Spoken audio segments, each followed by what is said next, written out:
Alors, vous voyez chez moi qu'en bas à gauche de la fenêtre, il est indiqué RVB sans description. Il est possible que chez vous, il soit indiqué une taille de fichier. C'est le cas? Il est indiqué une taille de fichier? Non, il est indiqué RVB sans description. Bon, ça c'est une zone d'information. Et c'est parce qu'on a en fait ici demandé que ça affiche le profil du document.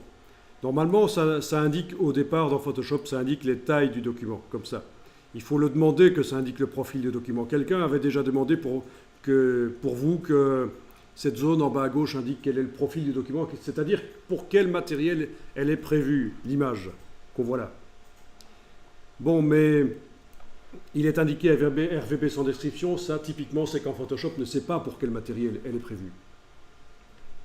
On sait que c'est une image RVB, ça c'est le mode couleur.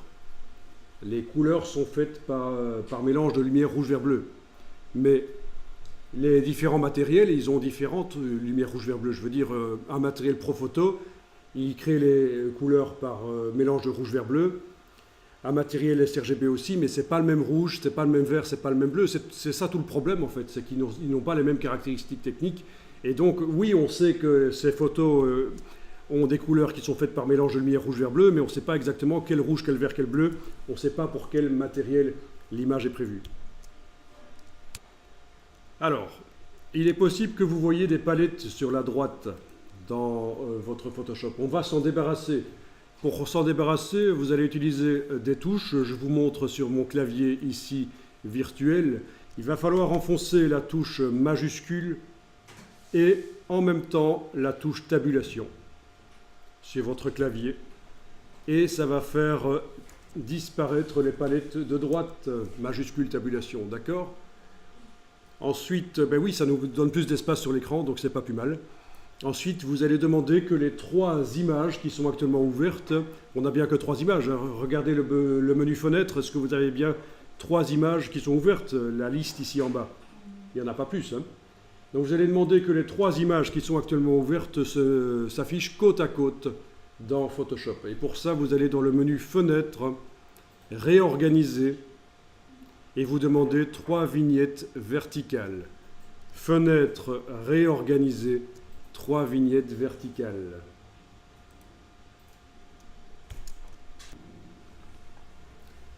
Bon.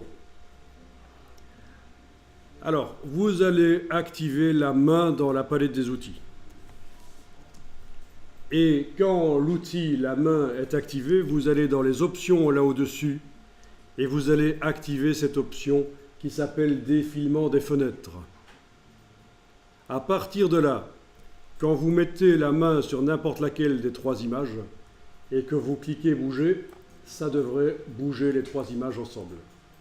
Donc ça va nous permettre de comparer les 3 images. Alors, on a 3 images et on ne sait pas pour quel matériel elles sont prévues. Bon, alors vous allez... dans quel ordre est-ce qu'elles sont chez vous? Est-ce que c'est la 2 qui est à gauche, la 3 au milieu et la 1 à droite? Non?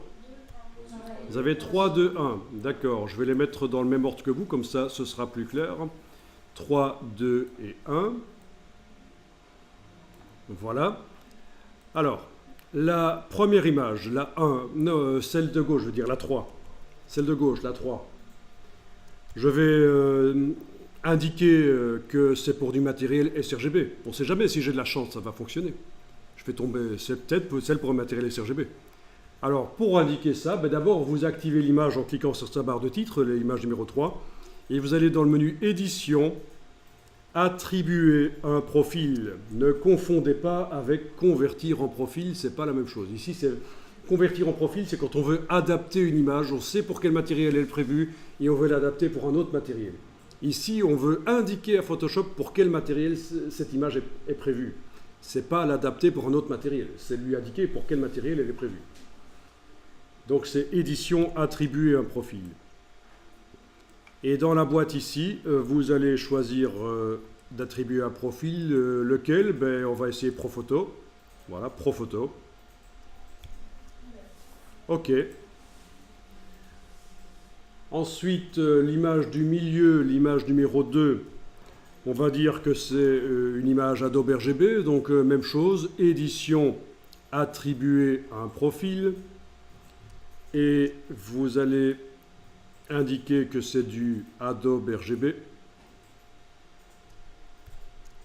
Et la troisième, c'est forcément du sRGB. Donc vous activez l'image qui est tout à fait à droite, je veux dire celle qui porte le numéro 1, et vous faites édition, attribuer un profil, et vous dites que c'est du...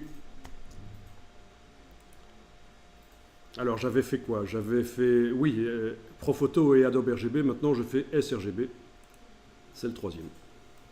Voilà.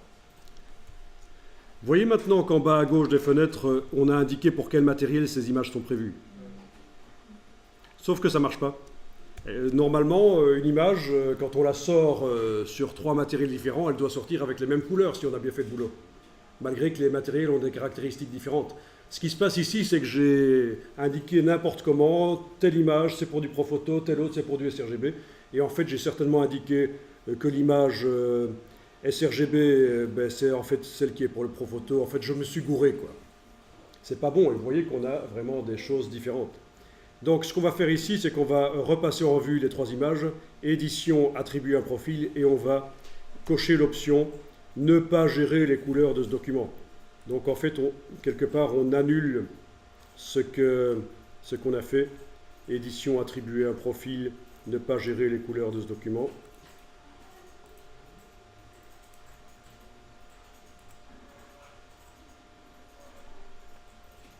OK.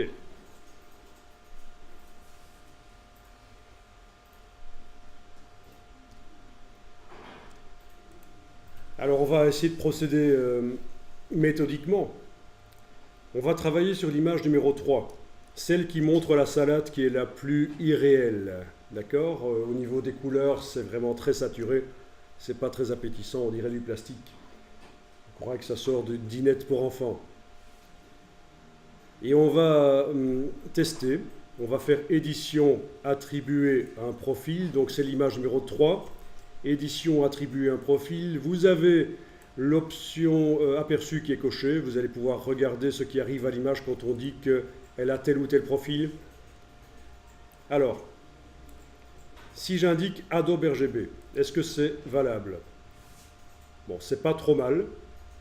Si j'indique Profoto, c'est super saturé, c'est pas bon. Si j'indique sRGB, ça a l'air d'être pas mal, ça. Hein. Si je compare sRGB avec Adobe RGB, regardez la couleur des tomates et de la salade. Je pense que c'est en fait, il s'agit d'images sRGB. En supposant que l'image originale soit valable au niveau des couleurs, on peut supposer que, en fait, il s'agit là de l'image sRGB. Donc vous allez cliquer sur OK, vous attribuez le profil sRGB à cette image numéro 3. Ce qui est certain, c'est que si je l'envoie sur du matériel sRGB, elle va sortir comme ça. Et donc je serai content, la qualité n'est pas mauvaise au niveau des couleurs, les rendus. Je travaille maintenant sur l'image du milieu, la numéro 2. Alors dans l'image numéro 2, bon, clairement, les tomates sont un peu ternes, ça ne donne pas envie de les bouffer. On va voir ce qui se passe. Édition, attribuer un profil. Donc l'image du milieu, la numéro 2. Bon, ça ne peut pas être du sRGB puisque je l'ai attribué à l'image de gauche. Est-ce que c'est du Adobe RGB? Non, elles sont toujours ternes. Hein. Est-ce que c'est du Profoto? Oui, à ce moment-là, elles ont l'air correctes. Et j'obtiens une image qui ressemble très fort à celle d'à côté. Et donc ça m'indique ça que je suis dans le bon. C'est réellement l'image pour le Profoto. Puisque je vous rappelle que la gestion des couleurs, le but c'est qu'une même image sur différents matériels sorte identique. Et là, Photoshop est en train en fait de vous faire une simulation des différents matériels. Mais oui, c'est ça qu'il faut comprendre, c'est que dans Photoshop, chaque fenêtre est une simulation du matériel que j'indique. Dans la fenêtre de gauche, c'est une simulation de l'image telle qu'elle apparaîtra sur du matériel sRGB. Dans la fenêtre du milieu, c'est maintenant une simulation dans Photoshop, là sur votre écran, de l'image telle qu'elle apparaîtra sur du matériel Profoto. Et la troisième image, c'est forcément du Adobe RGB. Je vais faire édition, attribuer un profil, Adobe RGB. Et les 3 images devraient être sensiblement identiques. Si vous avez un œil de lynx, vous allez peut-être voir des différences infimes dans les couleurs. Mais on a fait le boulot.